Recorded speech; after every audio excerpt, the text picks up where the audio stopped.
Pathologic has been a weird beast of a video game franchise for me when it comes to making YouTube content. Literally for years now, I've been wanting to make a big video essay on the game to take it apart and share the myriad of thoughts that I have on it with you. I've made this 45-minute long video on The Void a while back, the other big title by the same developer, Icepick Lodge, and this one was already a juggernaut to research, write, and produce. And the result ended up being a video that only covered about maybe 20% of what I could have said and gone into about the game at the time, and this amount has already increased since then. And I always knew that Pathologic would be an even grander task to tackle in a video. Now, technically I've already made a video about it, but it was a short commentary a good while back that I released exclusively for my patrons that was titled Why You Should Play Pathologic, in which I, without any big script or anything, try to get across what makes this game so worth playing, and that I was planning to make a video on it at the time. I projected that it would take a couple of months, but, well... It never happened. Not for lack of trying, though. By now, I've attempted to write a video essay on Pathologic multiple times, and I've tossed far over 10,000 words of written script into the bin because I always ended up being unhappy with the direction, approach, and just everything. It just never felt right. Which I think tells you a good bit about what kind of game Pathologic is. It's, in my opinion, one of the most brilliant video games ever made, but it's also a very strange one, a tough one to approach and decipher and chew on, because it really needs some dedication to get into the game's very unique mindset. But hey, in May this year, after several years of development, 15 years after the original Pathologic was first released, Icepick Lodge blessed us with the quote-unquote sequel, Pathologic 2. I've been following the game's development quite closely over the past 5 years, backed it on Kickstarter, played the Marvel's Nest standalone demo, and played several alpha and closed beta versions before launch. And ever since the game released in the final version, I've spent a lot of time with it, and what can I say?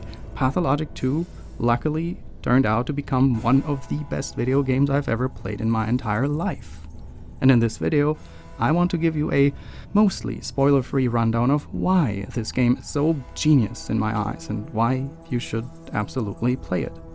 I still intend to work on an exploration of the game's story, themes, lore, symbolism, and all that.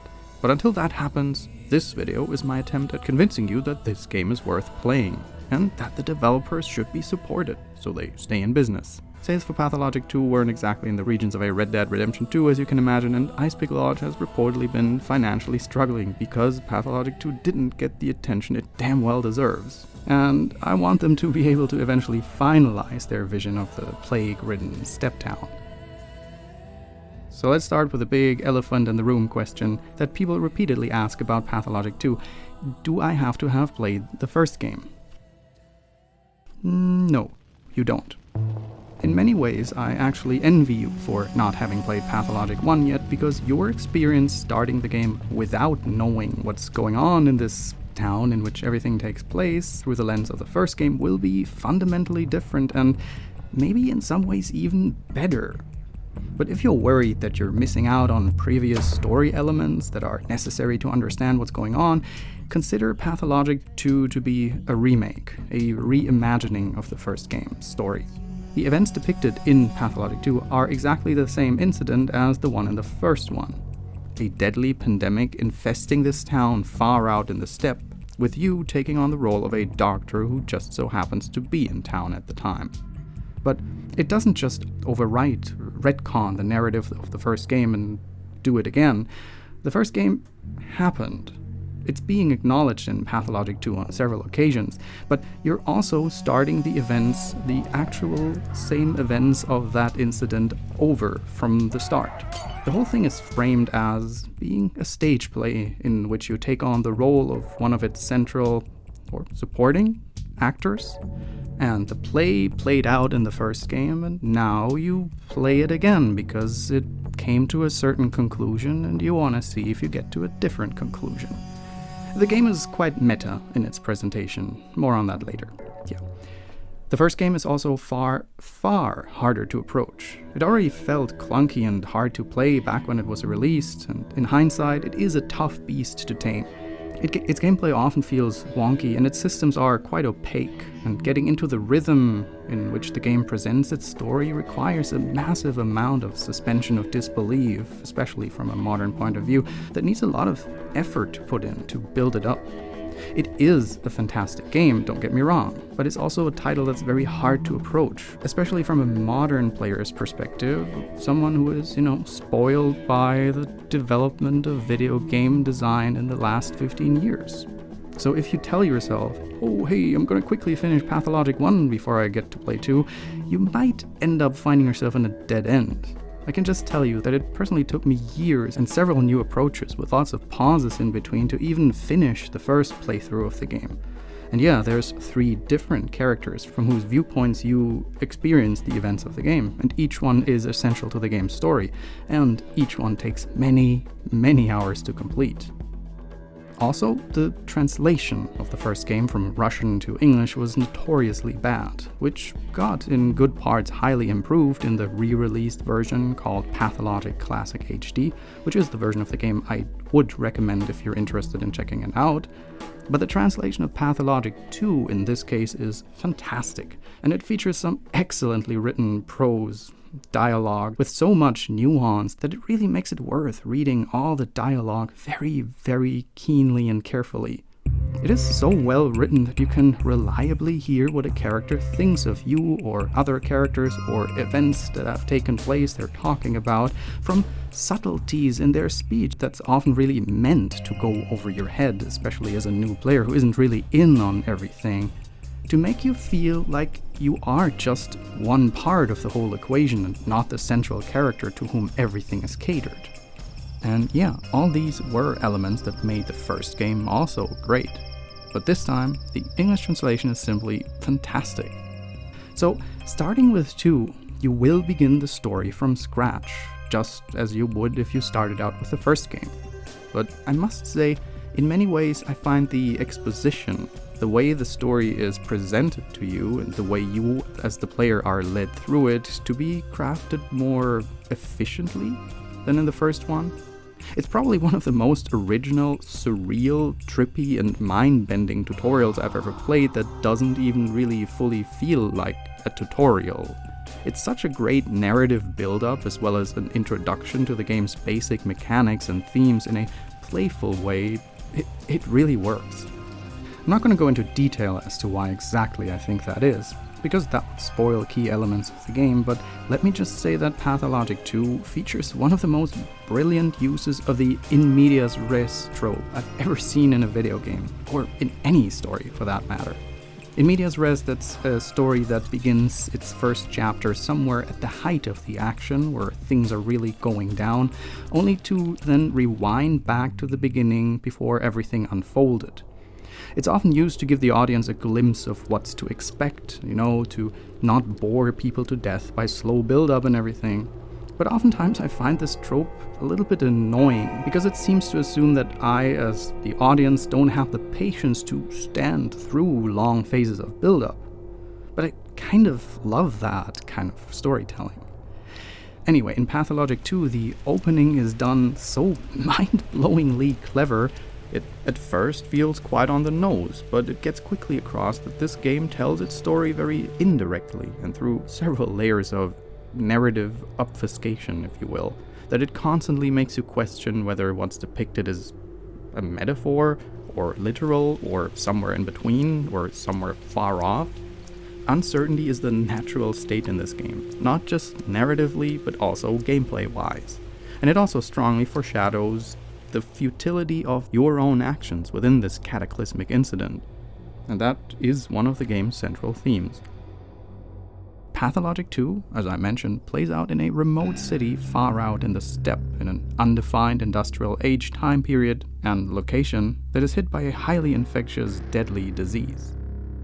The city is governed by 3 influential families, or rather factions, with different leading ideologies: humility, utopianism, and preservation, who will come into conflict with each other over the course of the story. and you take on the role of Atemi Burach, son of the town's doctor Isidor Burach, and a surgeon who returns from his not entirely successful medical studies in the capital, and who has a connection to the traditional indigenous stepways of healing. You are one of the few people in this town with a semblance of professional medical knowledge, so your blood-tainted hands will likely become an invaluable asset during this outbreak. The events of the game are separated in days, and that's an important factor. Time passes continuously. The whole event plays out in real time. Every day goes from, surprise, midnight to midnight, but the things that happen in this town take place no matter if you're there or not. This is not a game that waits for the protagonist to show up. If you're not there, the plague, as well as the cadre of characters involved, won't wait for you, and everything will end in exactly 12 days. So make good use of your time. Think about what you want to do and which activities are a waste of your time, and don't sleep the days away. Time is a central currency in Pathologic 2. The town is built in an open-world fashion, where you can technically enter every single house, which is not always legal, and town folks generally don't like you a lot for breaking into their places and robbing them. And you will interact and talk with key figures during the outbreak. I mean, you almost interact with the entire town. You can talk with anybody and barter with anybody. It really tries to not put any constraints to what you can and can't do. Your actions will possibly save or condemn lives, and your choices will ideally determine, or rather influence, steer the path this outbreak might take. Mechanically, at its core, the game has a strong survival aspect. Everything is about survival, really. Your survival, the town's survival, the families and factions' survival, its inhabitants, and you constantly struggle with your own hunger, thirst, and fatigue. So you have to scavenge everything you find, including trash bins. I'm sure there's some symbolism in that to find as well. And barter with pretty much everyone in the streets, including the children, who are not as helpless as you might think, and who play a very important role in the whole conundrum. The town really has its very own economy. Prices undergo massive inflation because during a deadly plague, suddenly money becomes pretty worthless. So most of the time, you're going to find yourself trading items that people want rather than paying them with cash money. And figuring out how trading with the townsfolk works, which prices are reasonable and which ones are cutthroat, and who to trade with to get you what you want, is a central part of learning how this game actually works and how to get ahead in the story and how to, stay afloat. It's quite clever, really. And let me clarify that. I personally are not really a big fan of survival games per se. I've got nothing against the genre. It's one that I respect, and I completely see and understand its appeal. But it's just not my taste. It's not something that I personally seek out for myself to play for enjoyment. But Pathologic 2 is mechanically a survival game through and through, and a rather tough one at that. But with this game, it surprisingly works for me. And a big part of that is that the whole experience so perfectly interlocks all of its elements within the game's metaphor. That with this game, I don't just tolerate the survival aspects, they actually captivate me. Playing the game for several hours and going to bed after, I'll guaranteed spend the night planning and strategizing in my sleep and waking up eager to get back into it. Even though, in many ways even because, it is very unforgiving. It is a true challenge, but it's an interesting challenge. Now let's not beat around the bush for too long and talk about difficulty, because this is where it gets juicy. Pathologic 2 is a game that is not meant to empower you. And it is a game that is very often not fun, at least not in the traditional sense. But if it's played the way it's meant to be played, then Pathologic 2 will stress you out and make you truly feel like you're just barely surviving, barely getting by, while already frantically trying your best. This is how you're meant to feel. And there is a point to all of this. This is one of the key aspects of what makes this game such an incomparable experience, honestly like nothing I've ever played before, comparing to the first Pathologic, because the way it's realized in the second one is so much more refined and so much more on point to get this across that it actually quite surprised me when the game was finally released. And I'm firm about this. The intended experience works a lot better than it did in the original even. There are several key changes in the game's design that firmly drive this home. The closest comparison that I can draw with other games to this is, for example, This War of Mine, a game where you take charge of a group of survivors in a war zone that constantly and through gameplay instead of scripted events forces you to make tough, often unpopular and harsh decisions for the survival of your group. Or Frostpunk, by the same developer, which is a game that, when you're doing everything right and are winning, is a neat town builder at best. But if you start getting in trouble and running low on resources and, doing things wrong, making mistakes, this is when the game really starts to shine, because it plays with harsh decisions and their consequences in the face of death and starvation. Pathologic 2 drives on the same tracks, and it is phenomenal at this theme. But we are all extremely used and conditioned to empowerment in video games. When we hear, "In this game, you play a doctor during the outbreak of a plague," we intuitively expect us to be the hero in the end. Sure, there's going to be hardships, but we're used to be the one who saves the day in the end and who defeats the plague and will be honored for their great efforts, etc., etc. And Pathologic 2, it's kind of a spoiler, but it does not do that.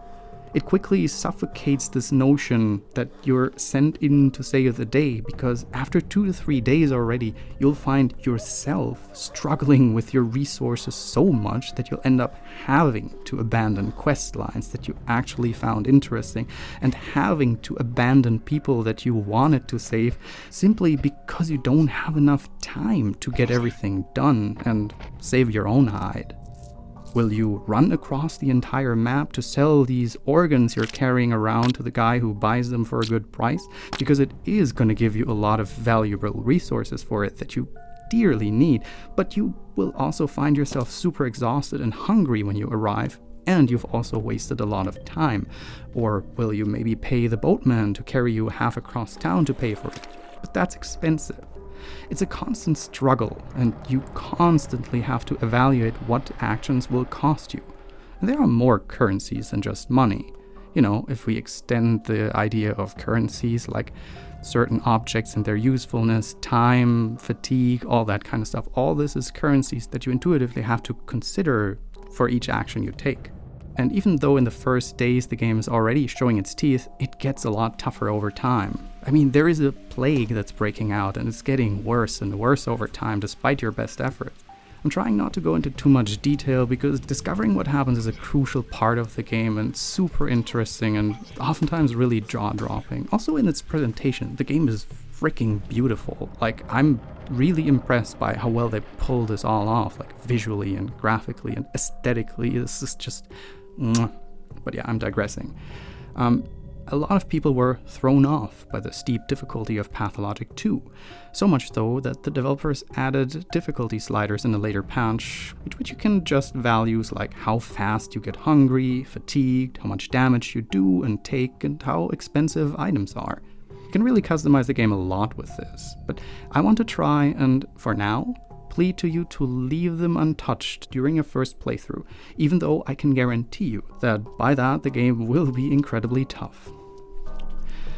Pathologic 2 is trying to be far more realistic in how it plays out consequences, without catering to power fantasies. I've seen a lot of people complain oh my god, I got infected, and then I tried to heal myself with antibiotics, and they're incredibly expensive, but it almost did nothing. This game is broken. Which, really, I get why we feel this.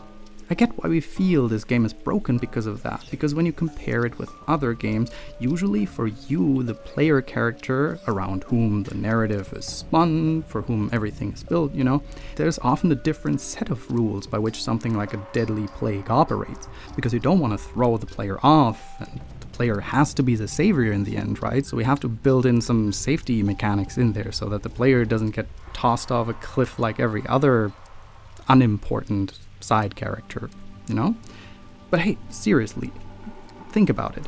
You just got infected by one of the most deadly plagues in existence. What do you expect? Have a shot of vodka to cure radiation poisoning? No. Pathologic 2 really makes it clear that you've literally just been infected by one of the most deadly plagues in existence. Deal with it. Or, don't and just die. If you were to contract the, say, Spanish plague in real life, well, I've got bad news for you. You'd be just as fucked. But, well, while your next days after, contracting the infection would certainly not be pleasant, they'd sure as hell be an extraordinary experience, wouldn't they? And yeah, without wanting to spoil anything, getting infected in Pathologic 2, it sucks, but it also leads to some damn interesting experiences, twists and turns. This is what it's about. Embrace your mistakes. Think about this. If you're a tabletop RPG player, you probably know full well that when you have a good storyteller or DM, rolling a critical failure often leads to the most interesting role-playing experiences. Sure, frustration goes along with it, but it's also extraordinary. In video games, death is very often treated as a state of, well, you failed, so you better reload and try again, because that is not how the story played out. Let's do it right this time. But Pathologic 2 is one of those games where you have an exceptional DM.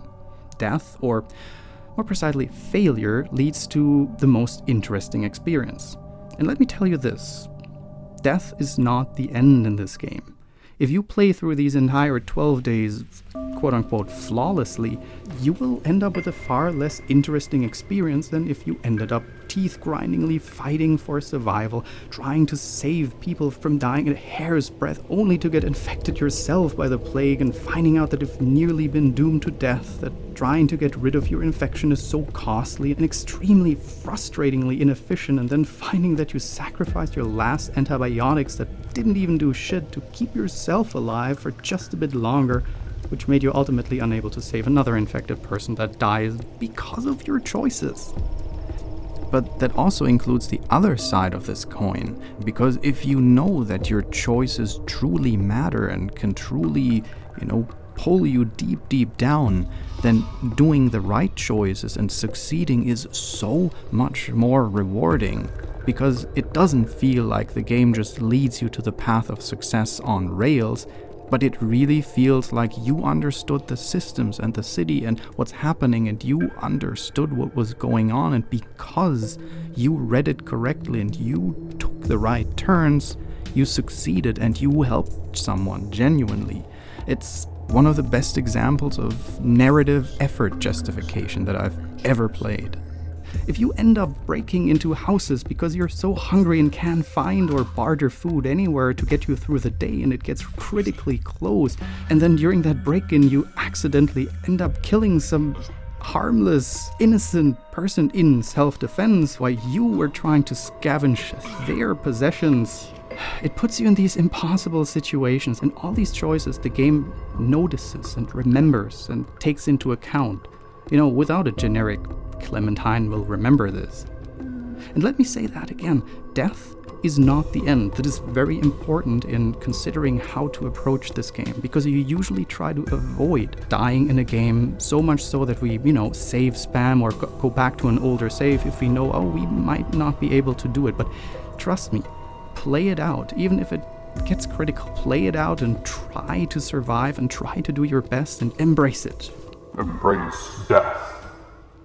So, to fully exhaust the narrative potential of this sadistic gauntlet run, I highly recommend going into the game in the same way I usually recommend going into The Void, the other game by Icepick Lodge. Start the game as blindly as possible, but approach it with the mentality that you play out your mistakes. Do not try to save spam. Do not try to reach for the best solution, because that doesn't really exist. It's a role-playing, play it out. Expect to fail, but do everything in your power to try and prevent your own failure, except, cheesing the game. And Pathologic 2 will be an experience unlike anything you've played before. Failing is not only okay in this game, it's the point.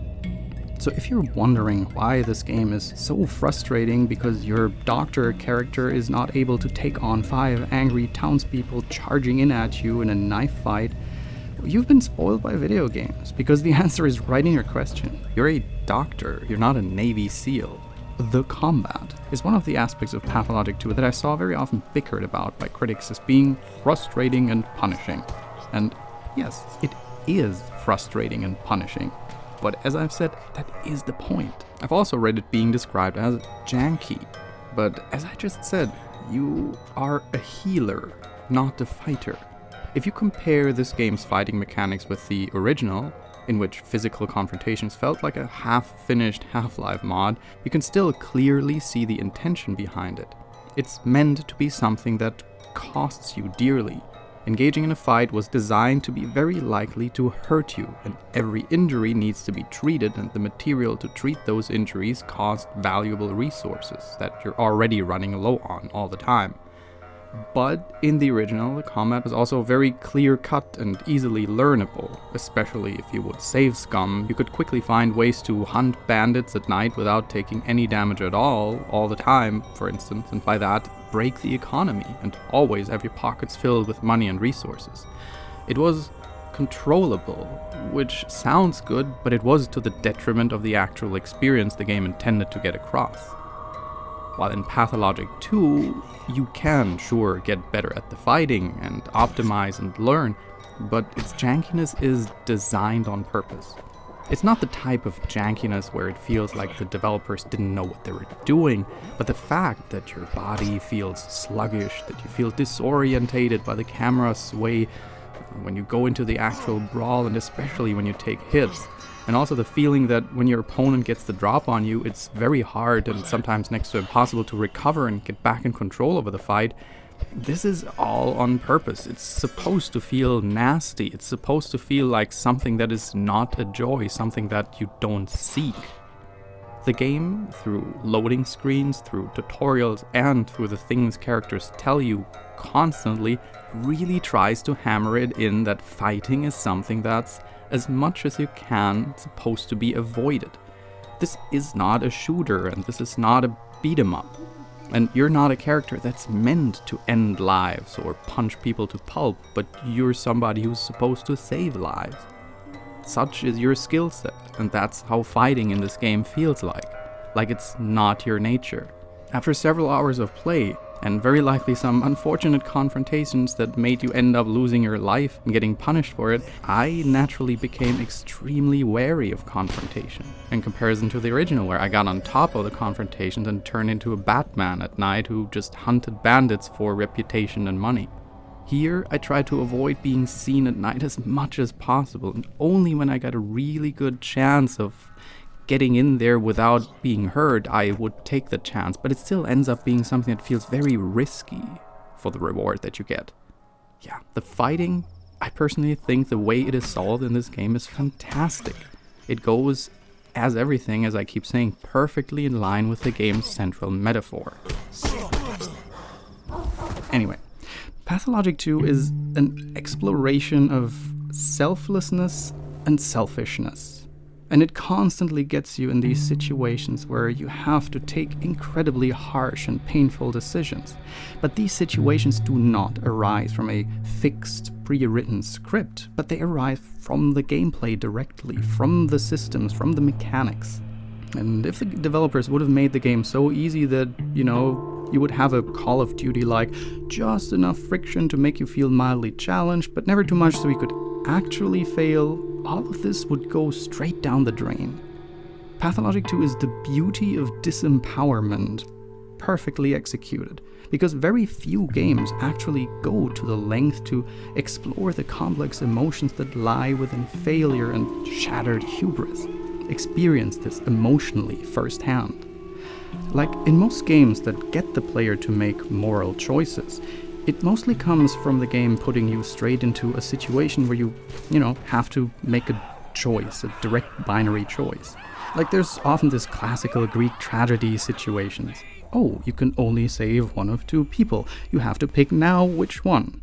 And that's great stuff, especially when you have to choose in a heartbeat and live with the consequences. But, it's very constructed. It feels very constructed. It feels like somebody wrote that and just laid that in front of you and now pick. You as the player are being led to the choice on rails, and as I said, it's in most cases very binary.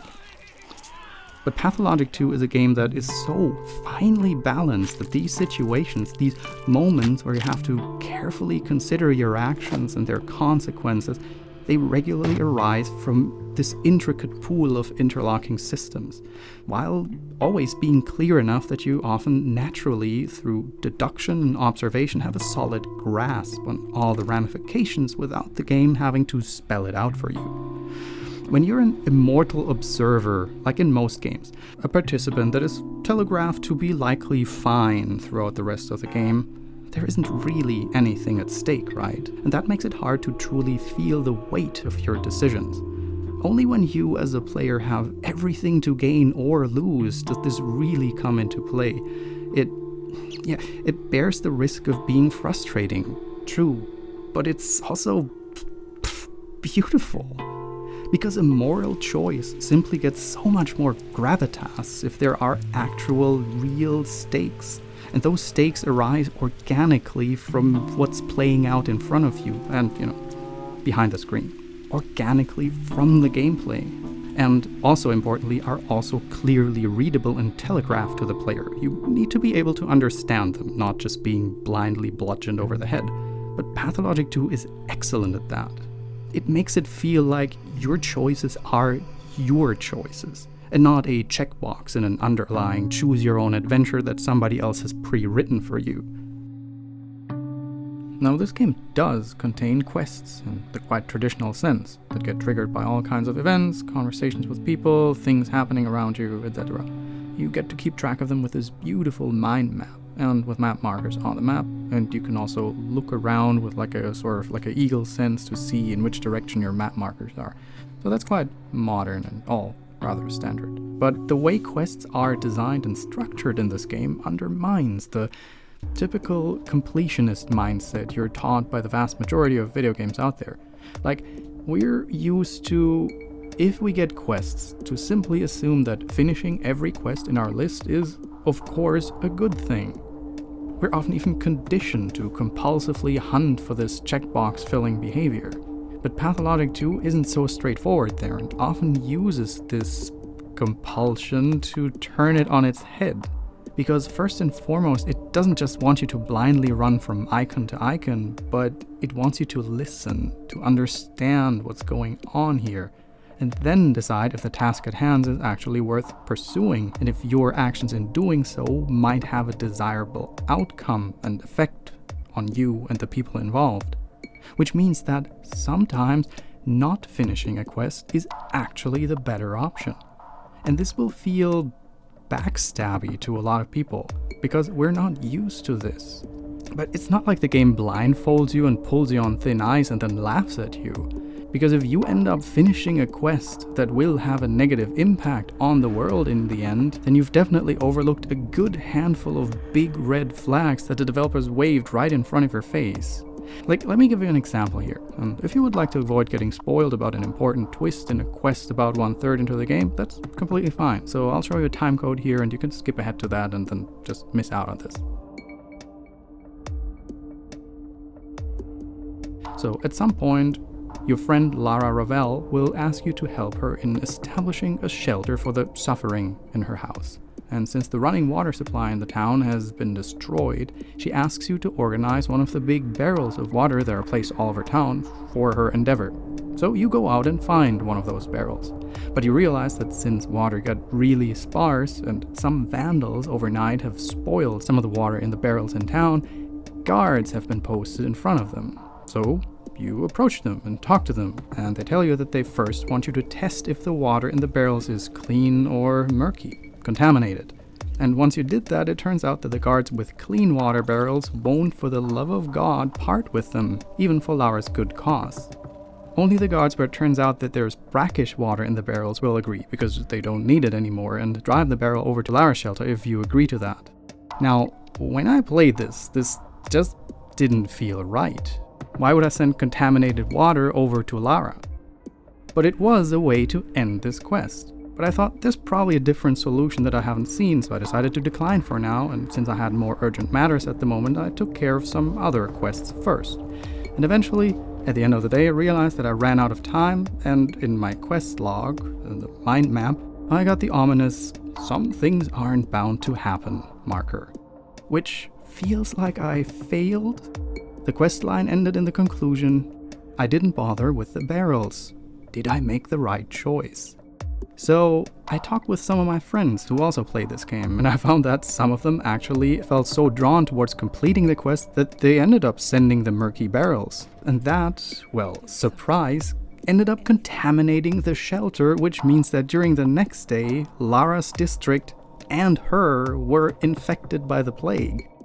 I looked some more into it online, and yes, it's correct. Not finishing this quest is the right choice here. It should seem duh, but the way we're used to quests operating in video games, it simply isn't. It's extraordinary. And there are a good bit more quests like this, where if you just blindly follow the map markers and don't actually pay attention what's going on in front of you and what people are doing and saying, you're going to doom your friends to death. Or maybe that was your agenda all along? Totally viable. It's really up to you. Nobody's stopping you. And this, all this is ultimately why I find this game so genius. Because through its gameplay, it makes you learn so much about yourself. It, really makes you think. So, some of you might have opened Metacritic in another tab and realized that Pathologic 2 only received an around 6.2 average score by game critics, which is something I'd like to discuss a little bit. Because the bigger the medium of video games becomes, the more we hear the argument that video games are art and supposed to be art.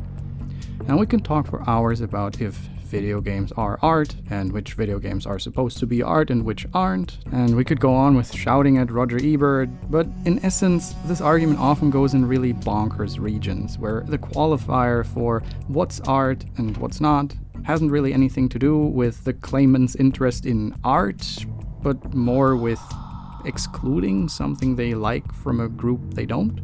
So in that sense, if video games are art, then Pathologic 2 is art, but Frogger and Pac-Man as well as Call of Duty Black Ops 2 are all also art. So game critics, because their job first and foremost is to evaluate games as a consumerist good for validity in a global market economy, with the current state of the video game market, the majority of critics will simply never rate an extremely polarizing game like Pathologic 2 with a 90% or higher score, because it simply won't appeal to everyone. So in principle, there is nothing really wrong with giving this game an objective 70% score, aside from the fact that measuring something highly subjective, such as video games, and an quote-unquote objective numerical score is its very own can of worms. Because if you measure a game like this by broad mass appeal and compare it with the current best-selling titles out there, you'll find that Pathologic 2 fundamentally deviates from the norms these games have put up in 1,000 and more ways. But low review scores don't contradict that. They don't contradict the fact that this game is exceptionally artistic in nature. And that's subjective, but it is. It's a game that tears a leg and arm out to employ the medium it's set into its absolute full potential, to use every tool available to craft a story that's truly impossible to be told in any other medium. And to me personally, this is about the peak of video games as art. It just gets extremely infuriating to see that in many instances, the very same crowd that keeps screaming for video games to please become more art shoots a masterpiece like Pathologic 2 in the groin in review scores because it dares to employ player engagement in an unconventional way to tap into emotions we're not used to challenge during gaming. When that happens, a part of me just sadly withers away and dies. Art, first and foremost, is supposed to make you think things that you don't think every day and feel things that you don't feel every day. Yes, you will feel frustration, hopelessness, and despair when you play the game the way it's intended to be. I've experienced it firsthand, but that's the inherent point here. Pathologic 2 dares to take the player on this journey of hardship, which is breathtaking if you think about the fact that it goes as far as that it can make this horrible plague incident not just audio-visually, but emotionally immersive. It dares to go and explore emotions such as frustration, anger, despair, hopelessness, but explore them and not just merely regard them as something that is to be avoided, something of a negative state that the player should never go into, but it says, what happens if the player goes into it, and what can we learn from that about ourselves and about the story? And that's the beauty of it. It's meant to make you feel things you don't otherwise get to experience. But hey, I also don't want to appear like I'm, gatekeeping. This is not a, if you move the difficulty sliders, you have not only cheated the game, but yourself, blah blah situation. No. I want as many people as possible to experience this game. Obviously, you should also know thyself. There are many different reasons for why this intended experience by the developers might just not work for you personally. And I think Ice Pick Launch has addressed that quite well in their statement on difficulty when they released the update that included the adjustable difficulty levels. However, we have received clear feedback that the game is too hard, and we don't think that everyone who says that misses the point of the experience. People are different and have different attention spans and patterns, so we're fine with allowing the players to tweak the game a bit to account for this fact. Our games have always been in a curious spot. Some people only finished the original Pathologic and The Void using cheat codes. And little side note here, the first playthrough of The Void that I ever finished was with the officially released slightly easier mode, and it allowed me to explore the game in a way that I probably wouldn't have been able to otherwise. So yeah, there is a confession. It's valuable. It leads to growth. So while in theory these players agreed with our stance on games as a medium for creating compelling experience, in actuality they didn't really, experience what we had in store for them. Which is, of course, understandable. Not everyone wants a life-changing experience every time they launch a game. Sometimes people only want a cursory glance. Well, we'd rather give people a tweaked experience than none at all. I couldn't agree more with this stance, and I think that this approach by the developers is a wonderful way of addressing the response on the game's steep difficulty and how it was received by many players. Each time you move a slider in the game's settings, you get an estimate on how far you will aberrate from the originally intended experience. But even if you do decide to put the game to absolute baby titty mode, you still get to explore an amazingly crafted, intricate, and stunningly beautiful virtual place. Get the chance to get to know all the characters who you're gonna be intimately familiar with after a while.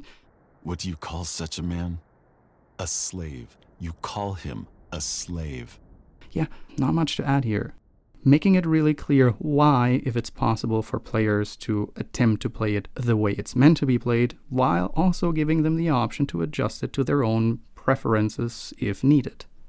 Hell, in the release video of this patch, all the developers almost talked about is how excited they are that you can make the game even harder. Представьте, мы сейчас дадим игроку возможность вдвое увеличить скорость роста голода, увеличить урон противников, уменьшить эффективность его оружия, его одежды, чтобы страдание достигло просто абсолюта. Ну ладно. And just another example, I personally know people who, due to, for instance, generalized anxiety disorder, would simply never be able to play this game in its original state without it literally inducing panic attacks, which is definitely not the intended experience. But because the developers delivered the possibility to ease the impact of some of the game's mechanical stressors, it has become approachable for these persons, and they're now adamant fans of the game that, just like me really, never seem to shut up about it. So yeah, the beauty of difficulty, raising the stakes, which might force you to crime and punishment in the doomed city, but without the elitist gatekeeping.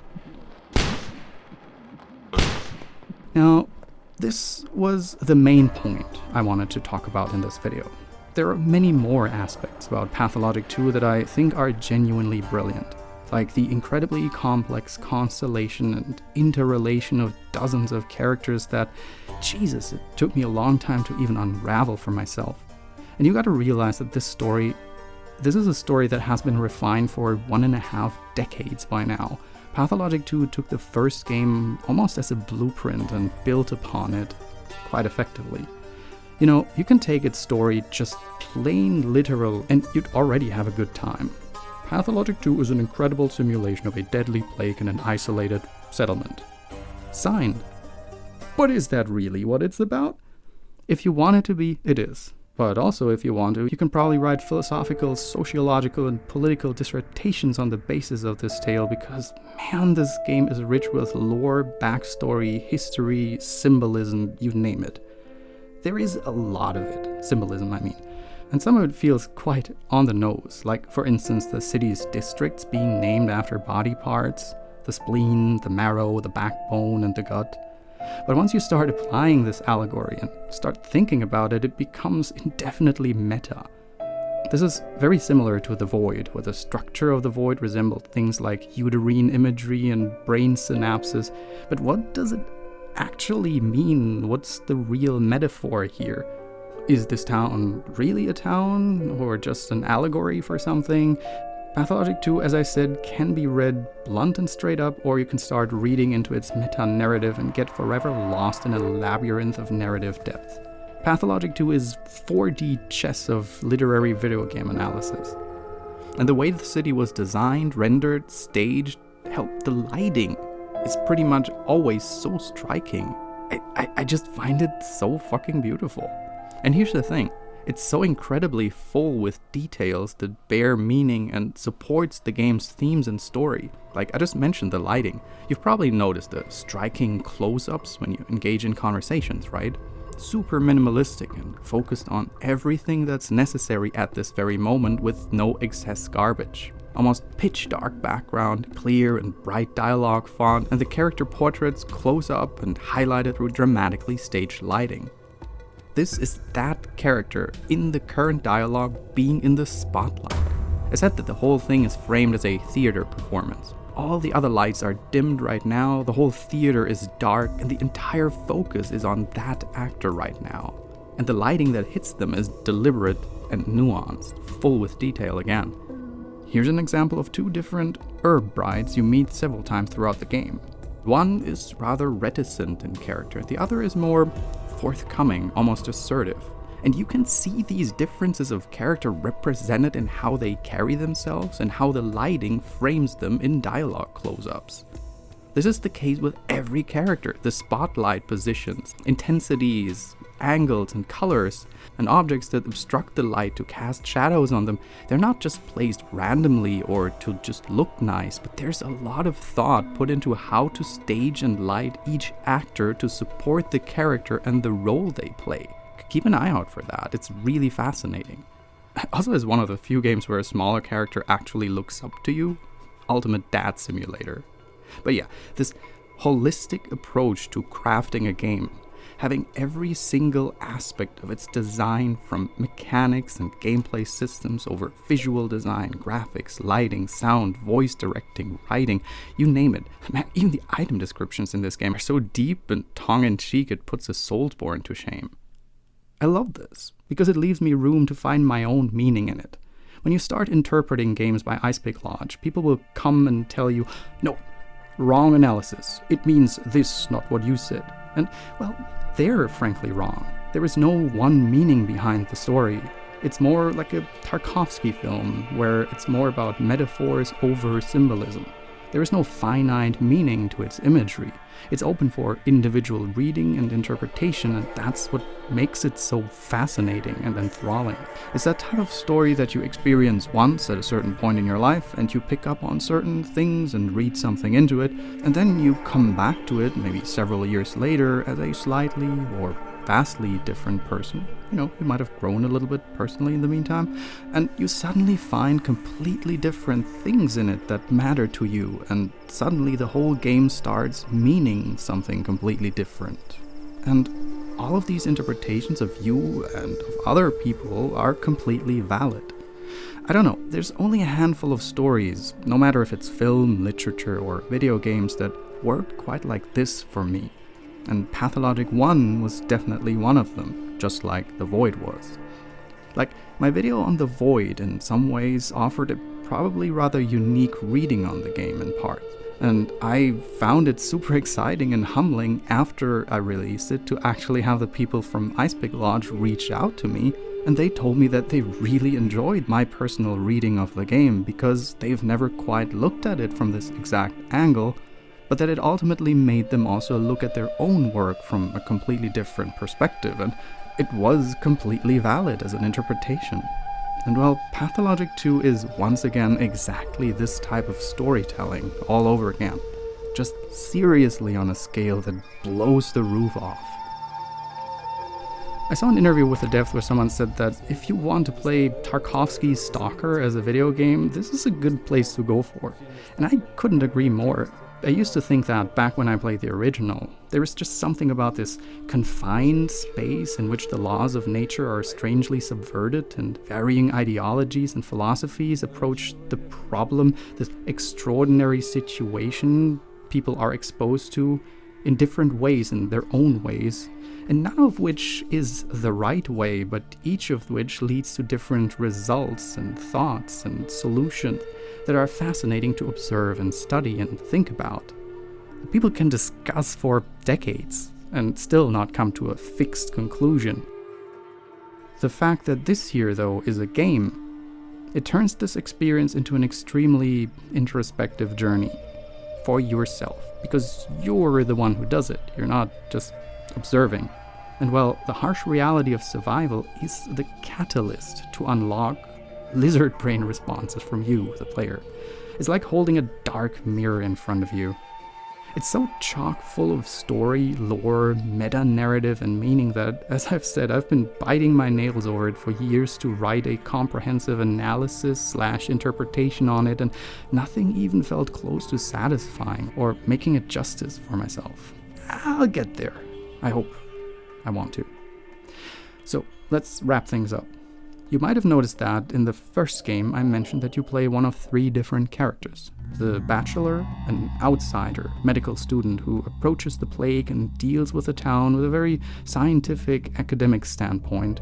The Haruspex, a surgeon and herbalist who was brought up and educated in the traditions and lore of the indigenous steppe folk. And the Changeling who can... No, I won't unveil that here and now what she can do. Clara is just Clara. You'll have to find that out for yourself. Whereas in Pathologic 2, you apparently only play as the Haruspex. Well, this is because Icepick Lodge at a certain point in development decided to release the 3 playable characters piece by piece, episodically, with the Haruspex being the first. As far as I'm aware, this was in big parts a financial decision of a small studio because they dearly needed revenue from sales to keep going with the production of the game. At first, I was also a little bit confused that it was the Haruspex that was chosen to be released first, because Pathologic 1 used to strongly nudge the players towards starting with The Bachelor. And it is, if you think about it, the most logical approach from a storytelling perspective. Playing an outsider of the town first makes exposition to a newcomer much easier, you know? The more I thought about it, the more I liked the decision, because in my personal opinion, I feel Atemi Burach actually makes for a much more intriguing and engaging first playthrough, thematically. I can't go that much into details, but I can safely say that when playing Pathologic 1, it was actually during the Haruspex's playthrough, getting to know the town through his lens as someone who grew up here and who's known to the locals and has direct ties to the families and all that, that made me both warm up, as well as get far more deeply acquainted with the whole constellation, much more so than during the Bachelor's playthrough. And also, Dankovsky is kind of a prick. But he's a prick that I'm actually really excited to play at some point. Like, I find it far more enthralling to get to know this cocky bastard from an outsider's perspective, to have him grind your gears and patronize you repetitively, and then play him yourself. I also think it says a lot about how great Icepick Lodge are at character writing, that you have this guy who pretty much everyone agrees is a total dipshit, but also pretty much everyone I know adores him, somehow. I don't know, he's just an acquired taste. Just like the whole game, really. But yeah, I think releasing the characters in this order is a fantastic choice. Look, there will be a happy ending. You'll even believe that you won. No guilty conscience either. So relax, man of fate. And on that note, Trotsky Murder Weapon Lodge did a fantastic job with this first part already. Playing through the Haruspex's viewpoint of the sand pest incident will already take you 25 to 40 hours as an estimate. And that is for one playthrough. And I can tell you that I rarely had a game that I finished once and I couldn't wait to directly start another playthrough to see how it would unfold differently with the things that I've learned and how to improve it. I don't know, there's just something that just pulled me right back. So at a price tag of around $35, you will already get your money's worth. Plus, you have the knowledge that the devs are working on 2 more unique storylines that are going to be released in the future, which will enrich the game beyond measure in the near future. So if any of this piqued your interest for the game and you can afford it, please consider supporting Icepick Lodge because I really want this studio to stay afloat. Not only because I want the game to be finished at some point for, my own enjoyment, but also they damn well deserve it. And just for clarity, despite me gushing here without filter for the entirety of this video that is already God knows how long, this is not a sponsored video. I really just want people to not miss out on it. I really just love this game and the developer. And now, so finally, in case you are someone who has decided that you have not played Pathologic 1 yet, but you are firmly set that you want to experience the first one before starting number 2. Definitely go for the Pathologic Classic HD version that's available on GOG and Steam, because that's the best version of the game you can get. But I also like to offer an alternative, in case you want to experience the story without necessarily having to bite your way through, months of learning the harsh reality of its gameplay and systems. I highly recommend you Sul Matul's channel, on which he has a playthrough of the entire game. He's one of the YouTubers out there that is known for his extensive coverage of Pathologic, as well as its sequel, and I can only say that his commentary in his complete playthrough of all 3 characters of Pathologic 1 is extremely enjoyable. Seriously, it's one of my favorite Let's Plays on the entirety of YouTube. It is chill and pleasant to listen to, but it's also full of background knowledge about the game by someone who played this game obviously for many years, but without littering you with information out of nowhere, but he organically discovers the game with you, with the viewer. He's asking the right questions at the right time. It's really enjoyable to watch, and fittingly, I think he's actually the Doctor in real life, so that's probably one of the most ideal Pathologic experiences you can get. He also made a couple of really good long-form video essays on Pathologic, The Void, and Pathologic 2, jealous there that you already completed them, as well as a really helpful spoiler-free newbie guide on how to approach Pathologic 2, which I can also recommend looking into before you play the second one to give you a little bit of a primer. But alright, is there anything that I've missed? Heck yeah, there's a lot that I've missed. There's so much more I want to talk about Pathologic-wise, but in this video, as I said, I only wanted to cover the main reasons for me why I think this game is absolutely fricktastic and you should play it. I'm gonna end this largely unscripted video here and let you decide if you want to try it out for yourself. Do you have any questions? Feel free to ask in the comments. I'd love to discuss the game with you, and you'll probably find some ardent fans rushing to help right away. Because that's really also one of the things that I've noticed with Pathologic and Pathologic 2 as well. Those who grew to love this game simply can't shut up and keep chewing people's ears off about it. Evidently.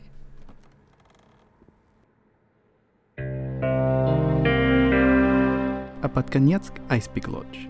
От всего сердца вам огромное спасибо за усердную работу над Pathologic 2. По-моему, игра это просто шедевр. Hey, thank you that you made it all the way here. I seriously didn't intend this video to become this long. Initially, I honestly wanted this to be a 10 to 12 minute quick, hey, this game is great, get it, commentary type video that just ended up getting bigger and bigger while I was making it. I just had a lot of thoughts and feelings on Pathologic 2, okay? As of now, the game's available on Steam and GOG.com for Windows. Links are in the description. And lastly, but importantly, this channel is funded by the support of my patrons. Without their help, I couldn't go on. So if you want to help me out as well with my work and help this channel stay afloat, consider pitching in over on Patreon. A special thank you this month goes out to these immortality-seeking top-tier supporters. Sven Bischoff, Adriel Garcia, Thwagam, Agustin Ortega, Kaspar Ram, Jin Hansen, Laird Wakula, Malim, Christian, Gehennas, Pablo Arcelas, Heraclit, Andrew Hines, Arnie, Billy Lott, Chai Foster, Levi Mollett, Terry Collins, Chuck Taylor, Kevin H. Yang, Hunter Crawford and Margaret Strawn, Murak Sardis, Evan Tekre, Norbert Gerard Matinka, Dimitar Slatkov, Kenan Ward, aka Legolas Katarn, and Lawrence E. Bubin. Thank you so much for watching. Until next time, ta-da!